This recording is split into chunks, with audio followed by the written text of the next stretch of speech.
Welcome back to our adventure from Sydney Channel. This time we are going to take you to an adventure trip to Tasmania in 15 days. It takes about 2 hours to fly from Sydney to Hobart. Tasmania is an island and it is located about 240 km south of Australian mainland.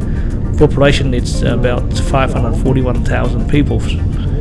And the capital city is Hobart, and that is where we're going to fly to, and we will drive around the island in 15 days. Tasmania is famous for the natural beauty, diverse with wildlife, plenty of food and wine. We have arrived at Hobart Airport at 2 p.m. By the time we pick up the hiker, it's already 3 o'clock.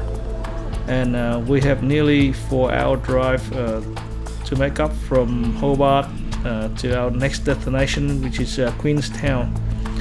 We took C323 and C185 highway, which took us through a lot of winding road. If anyone wants to drive through Hobart to Queenstown, I suggest you to take A10 highway from Hobart, and the road will be a lot more smoother.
As you can see on the left hand side of our car, there's a walkway about a couple of 100 meters long on the side of the mountain, which will take you to the lookout of the Horsetail Fall, which we'll visit another day.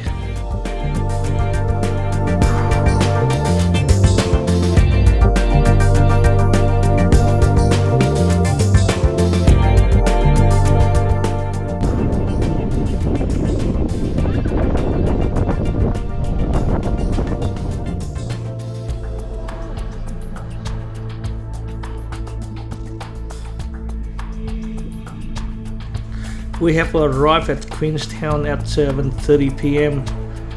Everyone is so exhausted after a full day of traveling. As you can find, most of the shops here close after 3 p.m. There's only one local pub that's still open that we can get in some hot food for tonight. From Queenstown, we are planning to go and take the West Coast Wilderness Railway. We'll go and visit also the Cradle Mountain, Nelson Fall, Horsetail Fall, Iron Floor Lookout, and check out the town also.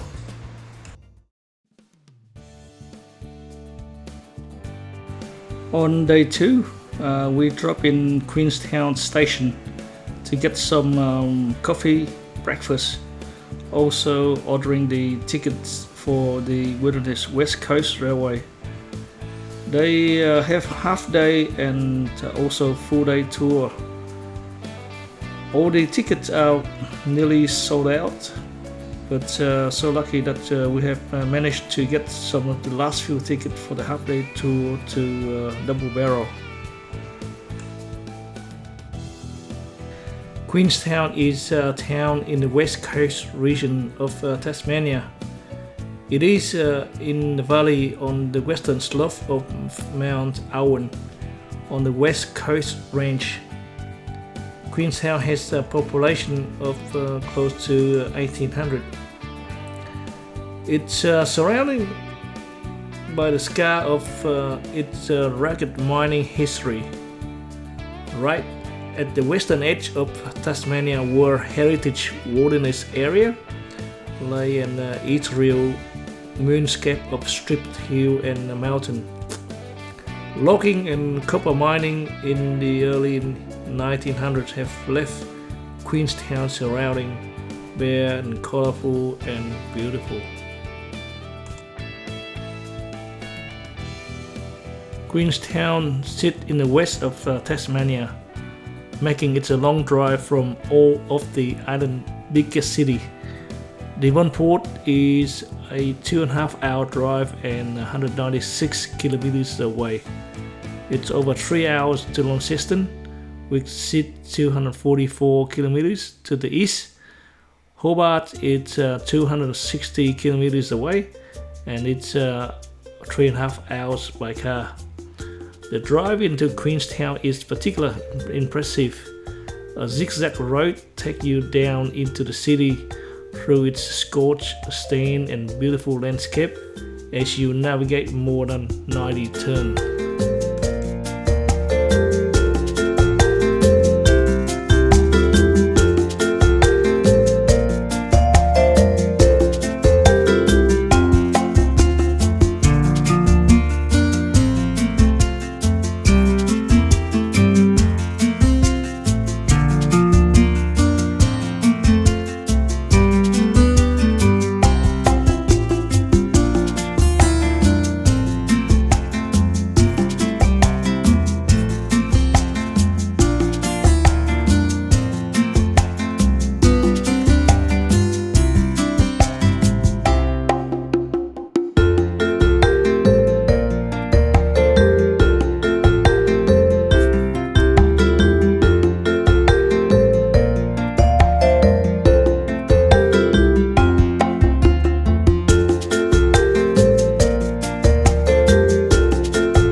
We first arrived at Cradle Mountain Visitor Center.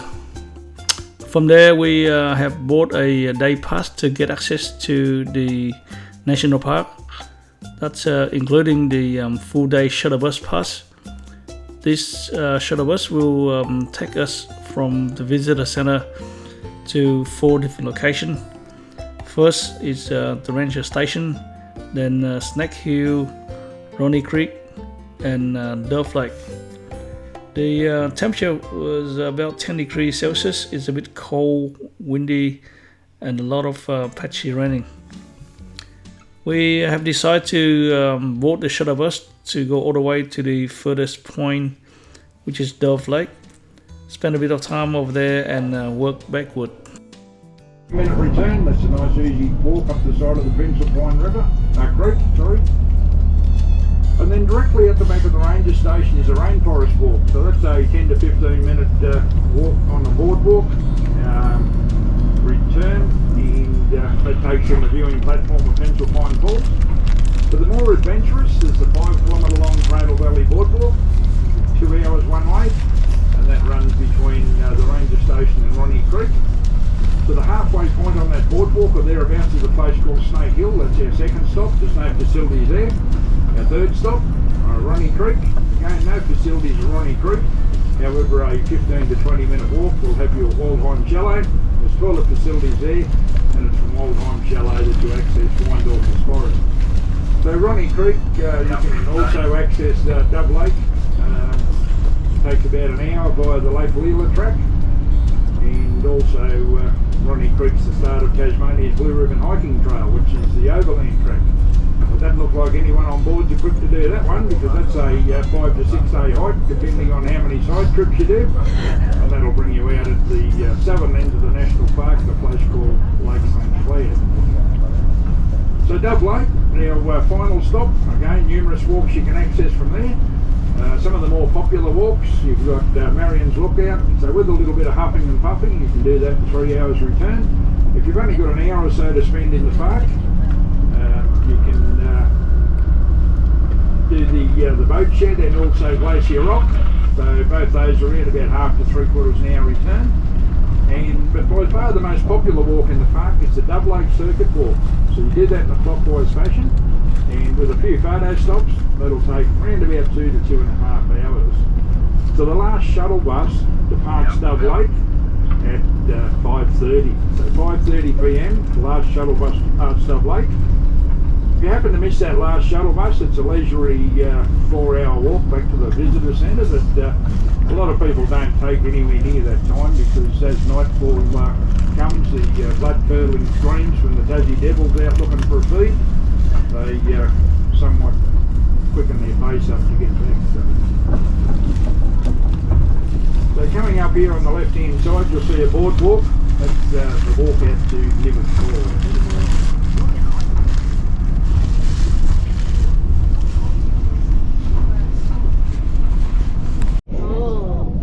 So the Enchanted Walk is just here on the right hand side, and incidentally the Enchanted Walk is on the list of Tasmania's 60 short walks.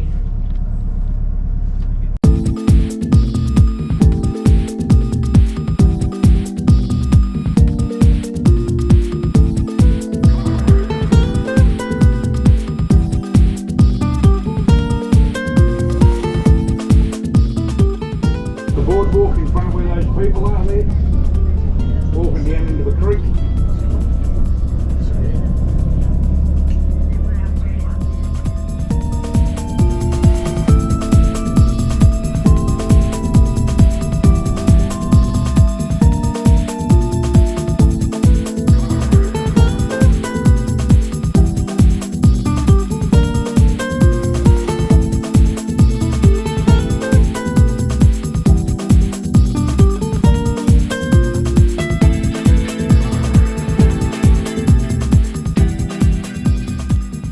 We arrived at Dove Lake. The temperature suddenly dropped down to 6 or 7 degrees Celsius. The rain starting to come down and the wind was quite strong, make it very hard to film and holding the camera at the same time. We stayed at the Dove Lake for about half an hour to see if the weather getting better, but nothing has changed.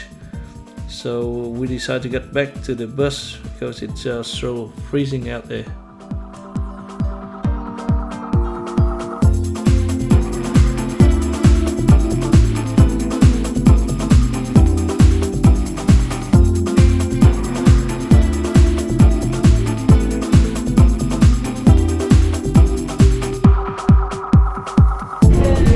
The weather's been throwing everything at us today, hasn't it? If you haven't already done so, just ask you to pop your seatbelts on there. As we head out of the park, I'll announce each stop as we approach it, and if you do want to hop off there, just call out, let me know, and I'll stop for you. It was so nice and warm inside the bus. Our next stop is Ronnie Creek. Hopefully the weather is getting better when we get there. Hopefully we will get to see a lot of resident wombat running around in this area. Just can't not wait to see them.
We are going to skip Snack Hill and go straight to the Interpretation Center and the ranger station, where we can see the display of the flora and fauna, some the video of the park, and the access to Pencil Pine Fall.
We finally returned to the Visitor Information Center after the whole full day exploring Cradle Mountain. I could not wait to get back into the center to catch up for a hot cup of coffee, get some rest before driving back to Queenstown and get ready for the next day of steam train expedition.